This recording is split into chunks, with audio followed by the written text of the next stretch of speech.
Ko'chada daydish, sarsarida sang'ish, o'tgan-ketganni tomosha qilib o'tirish eng sevimli odatlarimdan bo'lib, hayot men uchun ahamiyatsiz edi.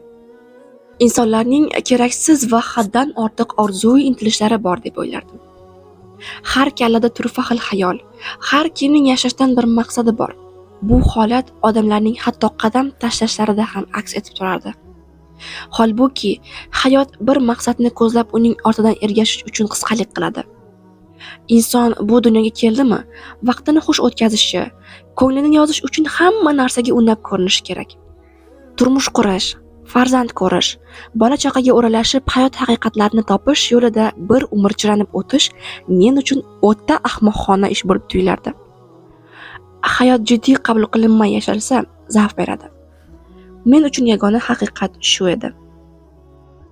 Odamlarning ko'nglidan qolish zarracha tashvishlantirmasdi. Bu dunyoning eng muhim, eng asosiy xilqati o'zim edim.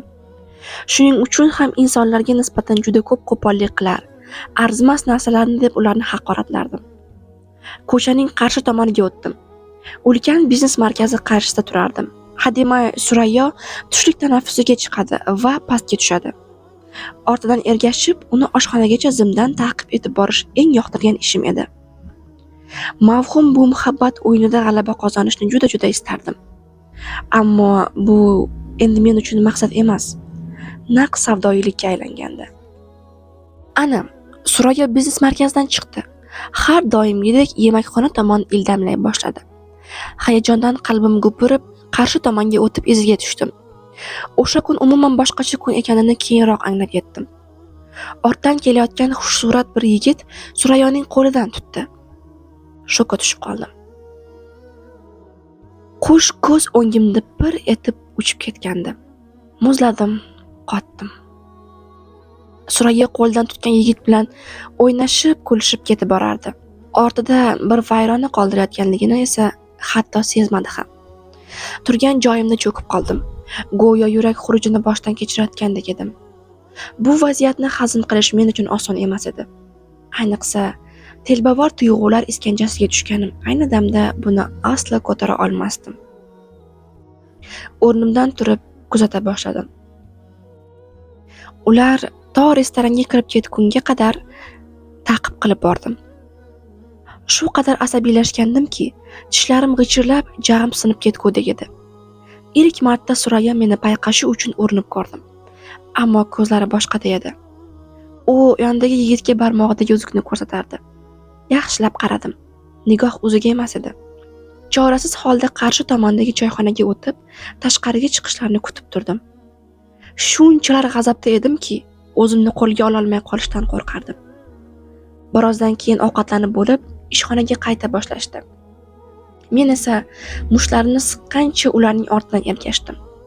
Ko'p narsalarni o'yladim, ammo hech narsa qila olmasdim. Ichkariga kirib ketishdi. Chuqur nafas olish ham, asabiy holatda o'sha atrofda aylanish ham ko'nglimni xotirjam qilib qo'ymasligi aniq edi. Shart ichkariga kirdim. Vajohatli kepatamni ko'rganlar baqatay qotib qolishdi. Atrofga diqqat bilan qaradim. Surayyo ko'rinmasdi. Bir payt uning qo'lidan tutgan haligi yigitga ko'zim tushib qoldi. Shaxt bilan yoniga bordim. U meni ko'rib yordam berish maqsadida, "Xo'sh, xizmat?" dedi. Asabiy ovozda so'radim. "Surayyo shu yerda ishlaydimi?" Yigit duduqlanib qoldi. Atrofga alangladi. Sholg'omday qizarib ketgandi. Surayyo xonimning bu yerda ishlashini so'rayotgan odam kim? Ko'zlariga o'qrayib qaradim. "Kim ekanimni kechqurun bilasan", dedim tishlarim orasidan tosh g'ichirlatib. Yigitning dami ichiga tushib ketdi. Binodan chiqib, biroz o'zimni bosib olish uchun qarshi tomondagi yo'lakka o'tib, yerga o'tirdim. O'ljasini kuzatayotgan merganlardek diqqatimni jamladim. Kirish eshigidan ko'z uzmasdim. Ichimdagi kimdir menga, "Ko'rdingmi? Allaqanday bir yigit yillar bo'yi ko'z tikib yurgan qizingni ilib ketdi", derdi. "Ilib keta olmaydi, o'ldiraman." Shunchalar jahlim chiqqandiki, bundan hatto o'zim ham qo'rqardim. Yo'lakda necha soat kutganimni bilmayman. Kech tushgach, ko'cha gavjumlasha boshladi. Surayyo ham ishxonasidan chiqdi. Sal o'tib, haligi yigit ham. O'zimni darhol daraxt panasiga oldim. Bechora yigit olazarak bo'lib atrofga alanglardi. Nihoyat meni yo'q deb o'yladi shekilli, dengiz tomon yo'naldi. U borayotgan yo'lakka o'tib izidan tushdim. Panaroq burchaga kelganimizda tezda yaqinlashib, yelkasidan siltab tortdim. Qo'rquvdan bir sakrab tushdi va ortiga o'girildi. Dahshatdan qaltirar, ko'zlari esa yolvorgandek mo'ltirardi. "Qaysi qo'ling bilan Suroyaga teginding?" o'shqirdim g'azab bilan. "Akajon, qasam ichaman, yomon niyatim yo'q edi." Yuzi ko'zi demay musht tushirib boshladim. Bir pasda basharasi qonga belanib ketdi. Yerga yiqilgancha yig'lab yolvorardi. "Akajon, qasam ichaman, yomon niyatim yo'q edi." Shart yoqasidan tutib dast ko'tardim. "Agar seni yana bir marta o'sha qizning atrofida ko'rsam, o'ldiraman. Eshitdingmi? Akajon, qasam ichaman, boshqa uning yoniga ham yo'lamayman, qasam ichaman." Yigitni mana shu holda qoldirib, sohil tomon ketdim.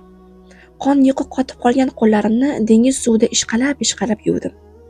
Asta boshimni ko'tarib, ummonga tikildim. Tuyg'ularim shunchalar jo'sh urayotgan ediki, hatto dolg'ali dengiz ham ko'zlarimga tep-tekis ko'rinardi.